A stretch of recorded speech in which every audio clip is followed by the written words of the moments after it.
Welcome to the Patriot Cast, your number one spot for everything New England Patriots. Hosted by Billy from Patriot Focus. Now, let's get into it. What's up, everyone? Billy Zahner here with Patriot Focus. After the Patriots vs. Colts preseason game, it was a tie at 13-13. Good game, nothing to write home about. But there was, definitely a game that the Patriots should have won. It was overall it came down to the three missed field goals that Patriots kicker Andy Borregales missed throughout the game. He's been perfect throughout camp, throughout the summer. So it's definitely something interesting that we're seeing in this in this little him missing these three field goals. But no, I'm Billy Zahner. I'm your host from the Patriot Cast.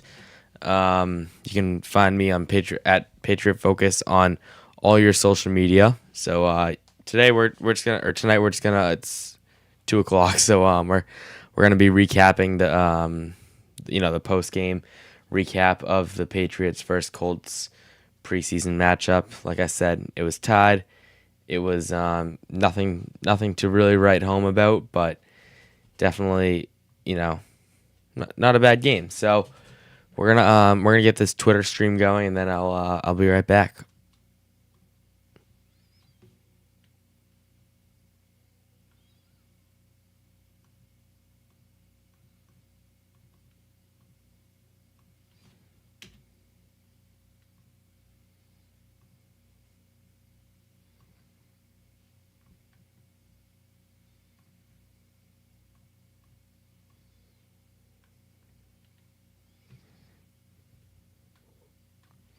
All right, sorry about that. We're back, but anyway, let's get into this. Let's start recapping this game.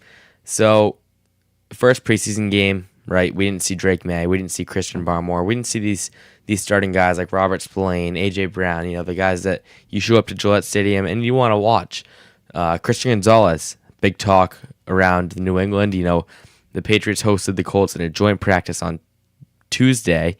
And Christian Gonzalez, that was the first practice that he's really missed. He didn't show up, and a lot of people are, talking about these contract negotiations and, the fact that he wants to be extended, he wants his money going into next year. But Brady will confirm that after the game, saying that this is about him physically not being able to practice, and this is more of an injury than a contract at all. He said it's the same situation as Brennan Schooler, who's on PUP. Same situation as Harold Landry, who's also, I think it's non-football injury, or it might be opposite, whatever. But my point here is this has nothing to do with contract. And obviously Christian Gonzalez wasn't going to play this game either way, but he didn't dress. And him not dressing kind of shows that it might come back and haunt us later that we haven't signed him yet. But we've done what our capabilities are, is by offering him that contract. He hasn't taken it. It's going to come down to him being the same agency as Devon Witherspoon. Yeah, the same agents. They're going to want to pay Devon Witherspoon, make him the highest paid cornerback, and then that ends up leaving Christian Gonzalez needing to be paid and make him the highest paid cornerback after Witherspoon, so that agency can go out themselves as two of the highest paid cornerbacks in the league, and they can go get a pretty good paycheck themselves. So anyway, let's go back to Pat's Colts, the 13-13 tie. We can start with the offense. I know, we'll start with Borregales. Andy Borregales, he missed 3 field goals today, went 2 for 5. I mentioned it earlier. He went 21 of 23 in training camp. Those are really good numbers, but it's the real game. It's a real game mentality that kind of matters in kicking. It's a big mental game. So, and we've seen this. We saw it with Andy Borregales last year. We know he's able to make these. It's just he's not making them in game. He didn't make them today. And it really came down to that.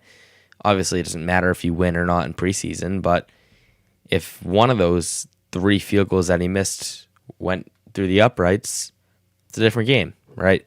So it's going to be those points that Borregales could want back later in the season, especially when it matters. But later on, Vrabel talked about it. He made a comment about he didn't directly say he wants to add another kicker, but he mentioned the Colts having 2 and that they didn't really miss. So he nobody really brought the fact that the Colts have 2 kickers up. I wouldn't be surprised if Vrabel went to go sign another kicker to finish out training camp, finish out the summer, give Borregales something to work for. We saw it last year when when the Patriots had who was it? It was oh my god, it was Borregales and I don't know, they had another kicker. Oh my god, it starts with an R. Romo. I don't know. Parker Romo. Yeah, Parker Romo. They had last off season. Andy Borregales did end up winning the job and had a pretty good year. But it's just gonna be something we want to watch for. But let's go to the offense. Let's see how they played. Kayshon Boutte and Matt Collins, they were in the lineup a lot in the beginning. Then it kind of moved to Kyle Williams and Efton Chisholm, and then the undrafted guys. Interesting to see Boutte and Matt Collins of the 5 guys in this wide receiver room. You have 5 guys that are going to make the team, pending obviously a trade or something. But it's interesting to see that they choose Kayshon Boutte and Matt Collins out of those 5 guys, and Pop Douglas, Romeo Doubs, AJ Brown, and then Boutte and Matt Collins. Those are the 5 guys that are kind of locks for this roster right now. You would think they'd go Pop. That you would think that he'd get a few snaps. You wouldn't think it's Boutte though. I think Boutte's a top 4 wide receiver in this room, and I don't love the fact that he's getting these preseason reps. We should take these reps as I feel like people aren't taking these reps as serious as they actually could be, because this is a wide receiver who was a wide receiver 2 last year. Now we have a crowded room. We bring in Romeo Doubs. We bring in AJ Brown, right? And then now that sends Boutte down the list.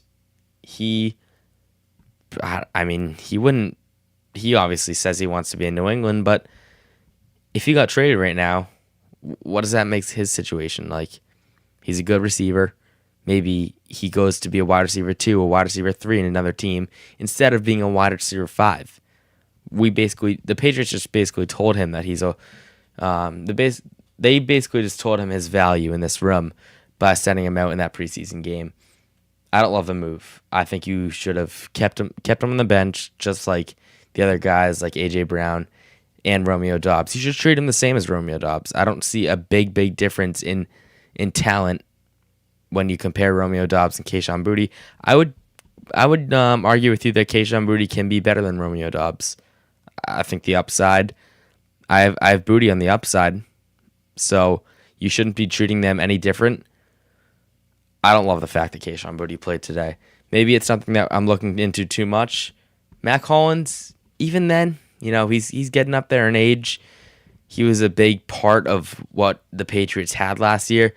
He was the only touchdown scorer in the Super Bowl. I don't know how much that means, but let's say what we did see from Matt Collins. He was found in the middle of the field a lot. Tommy DeVito found him in the middle of the field a lot. There was one drive where they really couldn't connect, and they went 3 and out and punted.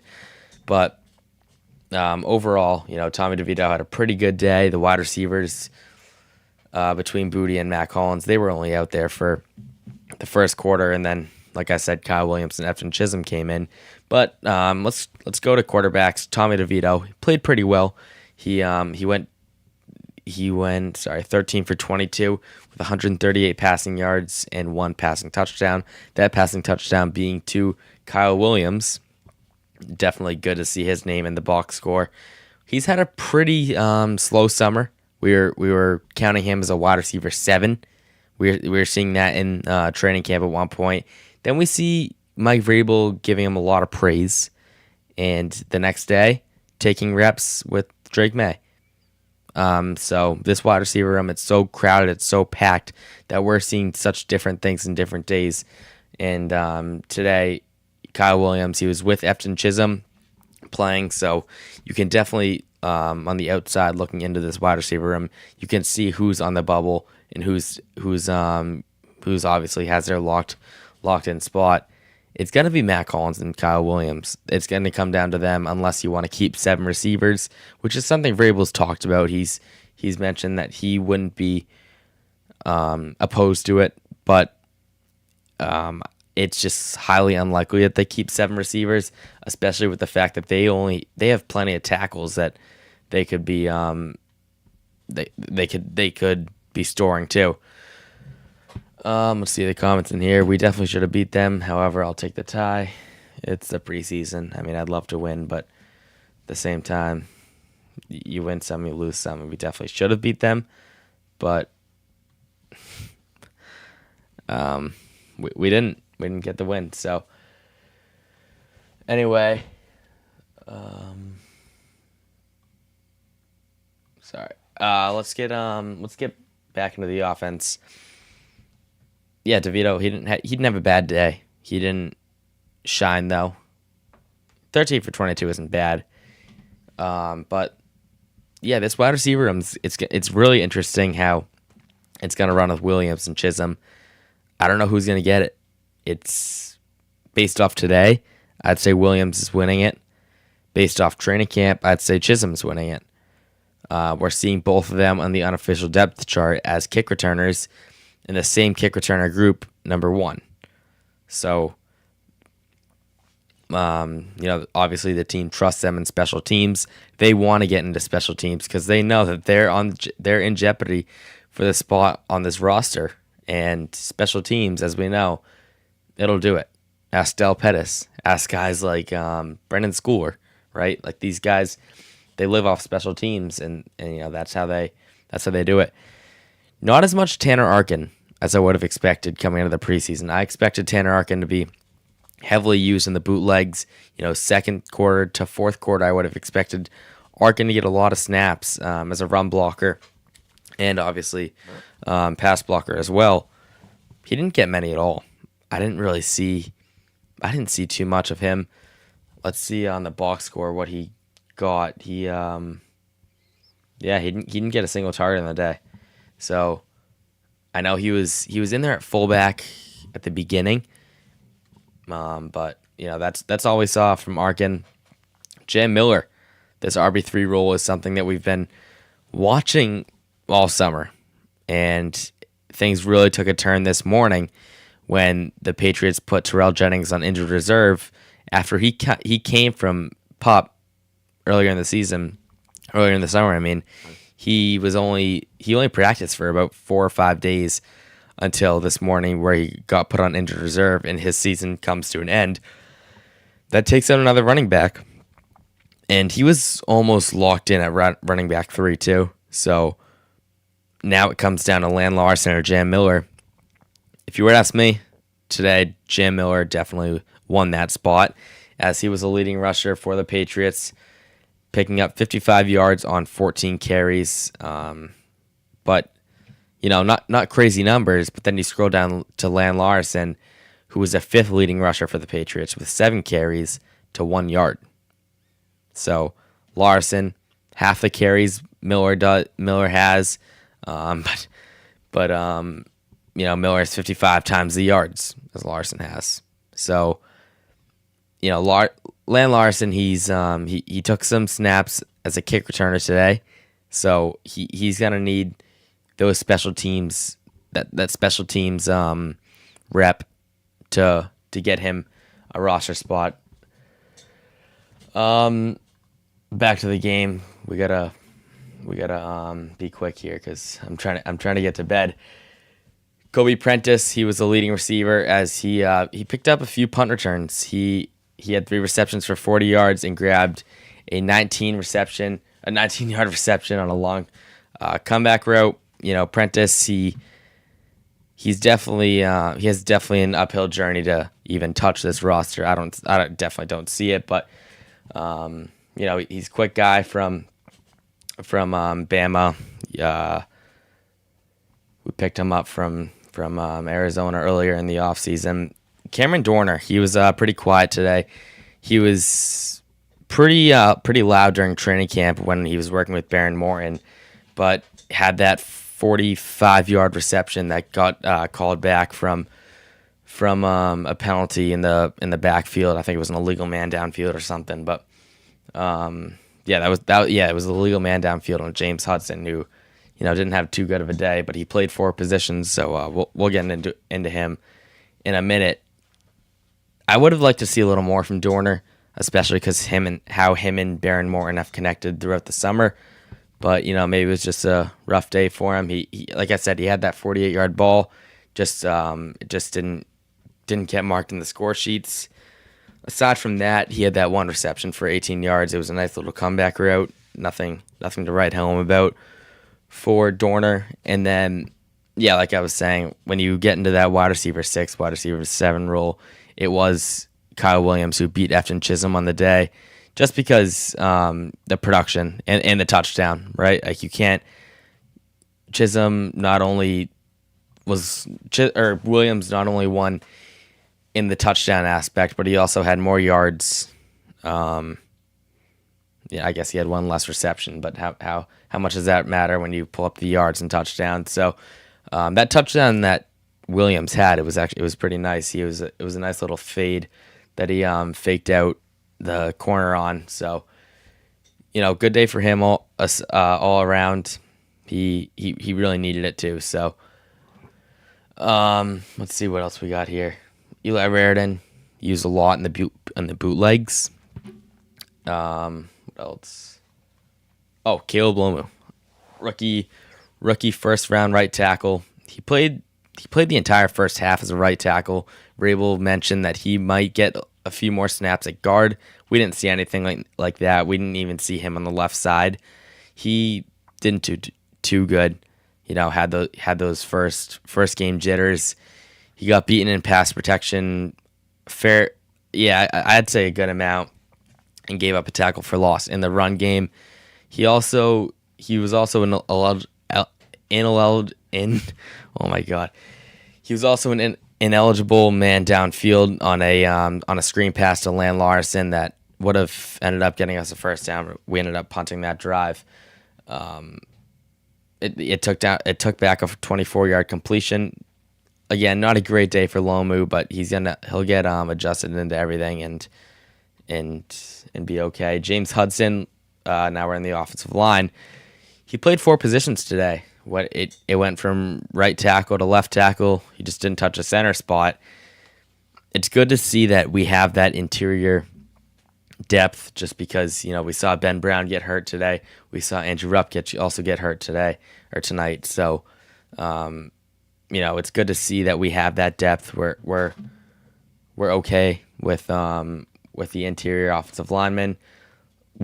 I wouldn't be surprised if we go sign someone just because of that Ben Brown injury. I saw Ben Brown leaving Gillette Stadium today. Didn't look great. He had to keep that right leg straight. He didn't need support to walk, but he definitely had to keep that right leg straight, and it was definitely an issue for him. So we'll see how severe that Ben Brown injury is. Mike Vrabel mentioned earlier in his press conference tonight that we're going to find out more in the morning. So, I'll try my best to stay on top of that and get you guys, the accurate information on Ben Brown in that right leg. But I know it is the right leg. That's all I have for now.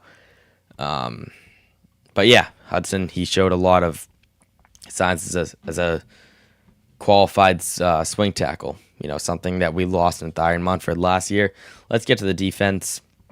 The backups, they were able to generate 4 turnovers. We started off really hot. Patriots were up 10, and then gave up some points. Sorry, I was getting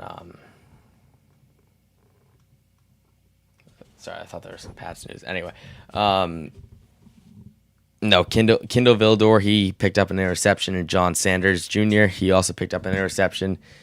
Good summer for John Sanders Jr. He's gotten 3 picks this summer, and is really making a talk for that safety role. He's also has a few special team reps in his resume, so I wouldn't be surprised to see John Sanders Jr. make that roster spot. Kinder Vildor, good to see him showing up. As we look pretty shallow in cornerback depth right now. And then forced fumbles. We got KJ Britt, who forced a fumble, tracked Anthony Richardson down and forced it. And then Joshua Farmer was in the right spot at the right time and recovered it. And then at the goal line, Jeremiah Farms forced a fumble where Del Pettis found it and dove on top of it and picked it up. Good day for the defense, though. I mean, the Vildor interception, that was in the first defensive drive for the Patriots. That was on Anthony Richardson. And then the Farms fumble, like I said, it was on the goal line where he was able to knock it out. Let's go to Gabe Akis. He's been almost the talk of the offseason for the Patriots. He didn't have a bad debut to his first NFL game. He was... he pushed in the pocket a lot on that first interception. He forced Richardson to throw it from the right side where, Richardson just underthrew it and it landed in Vildor's hands. But, he set the edge early. He set the edge hard too, but he was just some of those Anthony Richardson triple option plays and stuff. He was faked out pretty easily. That's just gonna be something we see getting towards that NFL level. That's just kind of what happens to these rookies, but something to keep note on and watch for. But overall, pretty good day for Akis. And he also had 2 tackles from the special teams. Akis and Quintavious Hutchins, they started at edge, and then it seemed to be taken over by Braden Switson and Jesse Lucchetta, who, held their own. Lucchetta had a lot of pressure throughout the night, especially when he first got in the third quarter. If we look in the box score, there's nothing crazy, like I said, to write home about.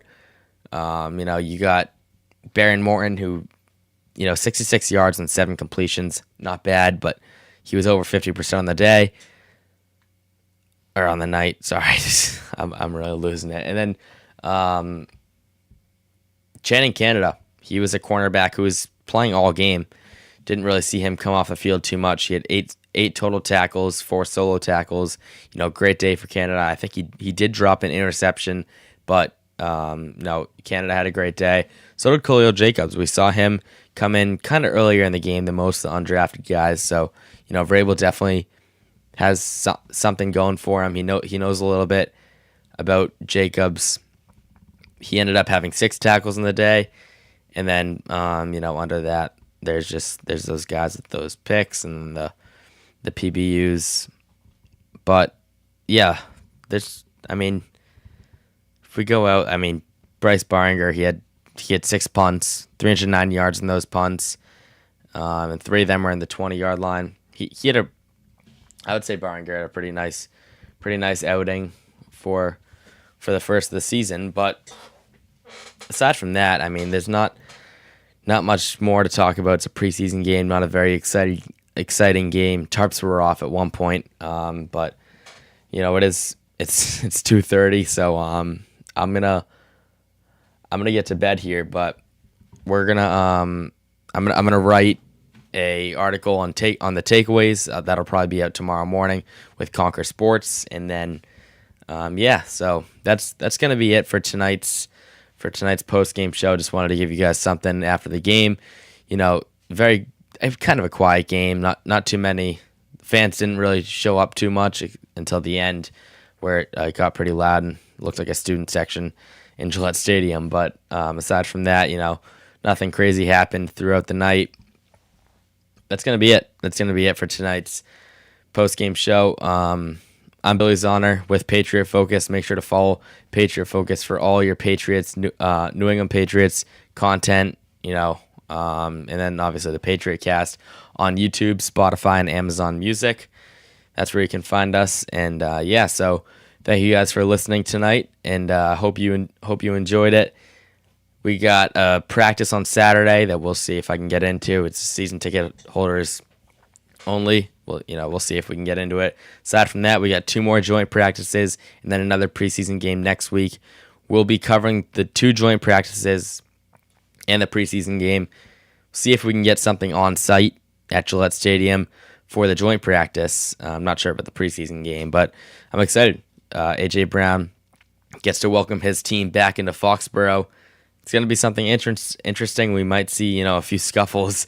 Hopefully it's an entertaining practice. But aside from that, make sure to follow me for all your New England Patriots updates. And I'll catch you guys next time. Hope you enjoyed tonight. And go Pats.